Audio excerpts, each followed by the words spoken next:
Kita akan menantikan apakah kemudian yang nanti akan memberikan statementnya Wakapolri atau Kapolri.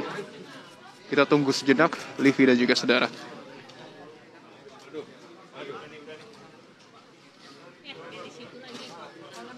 Ya, sampai saat ini nampak masih ada koordinasi yang dilakukan sebelum perwira tinggi Polri ataupun petinggi dari Polri ini memberikan statement kepada wartawan yang sudah menantikan perkembangan terbaru dari penyidikan kasus kematian Brigadir Yosua. Sedikit cerita, tadi juga sudah dilakukan pemeriksaan seperti yang kita ketahui bersama kepada Kadif Propam Polri nonaktif Irjen Pol Verdi Sambo yang selesai sekitar pukul 5 sore waktu Indonesia Barat. Artinya proses pemeriksaan dilakukan selama kurang lebih 7 jam. Tadi pada saat Kadif Propam Polri Irjen Pol Verdi Sambo keluar, ini dia. Kita akan mendengarkan statement yang akan diberikan oleh Jenderal Polisi Listio Sigit Prabowo, Kapolri.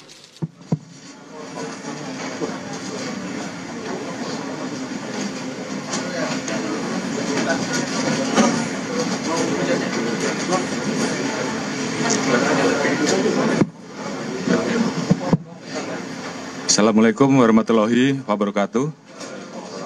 Salam sejahtera bagi kita semua. Shalom, Om Swastiastu, Namo Buddhaya, salam kebajikan.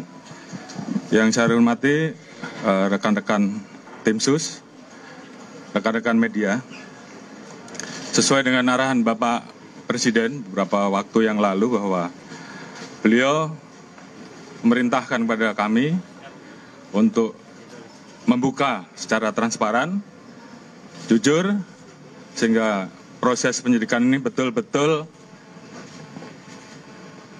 bisa dipahami dan masyarakat tentunya menginginkan bahwa proses penyidikan yang kita lakukan juga betul-betul transparan.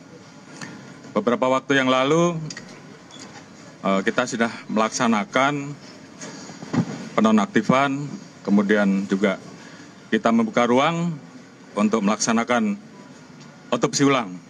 Dan kemarin telah dilaksanakan penetapan tersangka. Dan saya kira nanti secara khusus Pak Kabar Eskrim akan menjelaskan. Namun malam ini saya akan menjelaskan beberapa informasi yang kita dapat dari pemeriksaan tim Irsus. Karena ini juga menjadi penting bagi masyarakat yang beberapa waktu lalu mungkin menanyakan masalah terkait dengan CCTV rusak, yang tentunya ini juga menjadi hal-hal yang harus kita jelaskan. Jadi tim Irsus yang dipimpin oleh Irwasum telah memeriksa sampai saat ini 25 personel dan proses masih terus berjalan. Di mana 25 personel ini kita periksa terkait dengan ketidakprofesionalan dalam penanganan TKP dan juga beberapa hal yang kita anggap bahwa itu membuat proses olah TKP dan juga hambatan-hambatan dalam hal penanganan TKP dan penyidikan yang tentunya kita ingin bahwa semuanya bisa berjalan dengan baik. Kita telah memeriksa 3 personil Pati Bintang 3, Kombes 5 personil, AKBP 3 personil, Kompol 2 personil, Pama 7 personil, Bintara dan Tamtama 5 personil. Dari kesatuan di Propam, Polres, dan juga ada beberapa personil dari Polda dan juga Bareskrim. Tentunya kita ingin semua proses bisa berjalan dengan baik. Oleh karena itu, terhadap 25 personil yang saat ini telah dilakukan pemeriksaan, kita akan menjalankan proses pemeriksaan terkait dengan pelanggaran kode etik. Dan tentunya apabila ditemukan adanya proses pidana, kita juga akan memproses pidana yang dimaksud. Dan malam hari ini saya akan keluarkan TR khusus untuk memutasi, dan tentunya harapan saya proses penanganan tindak pidana terkait dengan meninggalnya Brigadir Joshua ke depan akan berjalan dengan baik, dan saya yakin tim sus akan bekerja keras dan kemudian menjelaskan kepada masyarakat dan membuat terang tentang peristiwa yang terjadi.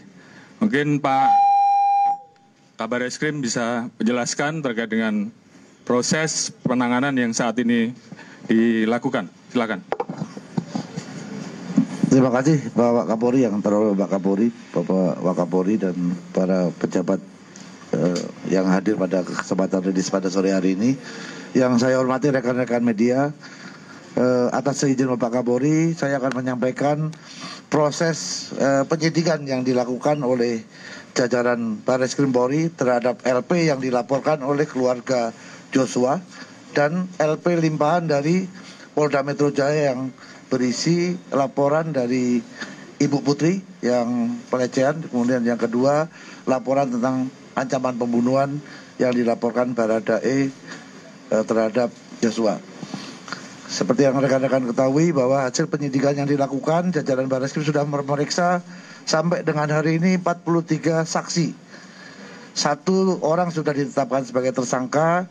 Rekan-rekan sudah mengetahui bahwa sangkaan pasal yang diterapkan adalah 338, Yunto 55, Yunto 56. Artinya bahwa kenapa tidak diterapkan 340? Karena ini masih rangkaian proses pendalaman dari temuan-temuan selama pemeriksaan oleh tim khusus yang dilakukan, sehingga tadi sudah disampaikan oleh Bapak Kapolri bahwa 25 personel dari Propam, kemudian dari Barreskrim, ada yang dari Polres dan Polda Metro Jaya sudah menjalani proses pemeriksaan oleh tim Irsus, dan sebagian akan ditempatkan di tempat khusus, dan nantinya apabila ada proses ditemukan pelanggaran pidana daripada perbuatan-perbuatan yang dilakukan, baik itu menghalangi proses penyidikan, menghilangkan barang bukti, menyembunyikan barang bukti, sehingga menghambat proses penyidikan, nantinya akan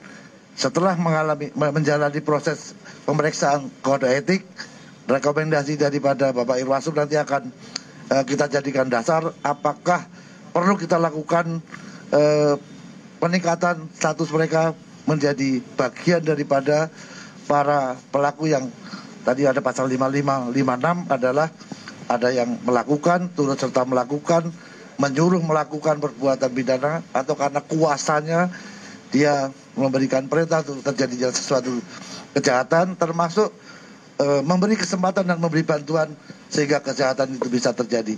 Ini akan menjadi landasan kita di dalam melakukan proses penyidikan yang kita lakukan, termasuk kami dari tim sus, karena di samping sebagai Kabar Eskrim saya juga masuk bagian daripada tim sus, juga mendapatkan surat dari penyidik untuk melakukan evaluasi terhadap penanganan laporan polisi limpahan dari Polres ke Polda Metro, yang nantinya akan dilakukan evaluasi oleh tim sus secara bersama-sama untuk mengkaji apakah tahapan-tahapan proses yang mereka lakukan sudah sesuai dengan ketentuan atau tidak. Hal ini adalah untuk melaksanakan perintah Bapak Kapolri untuk membuat terang organisasi seterang-terangnya, sehingga siapapun yang turut serta atau menyuruh melakukan itu akan terbuka. Tentunya memang kendala daripada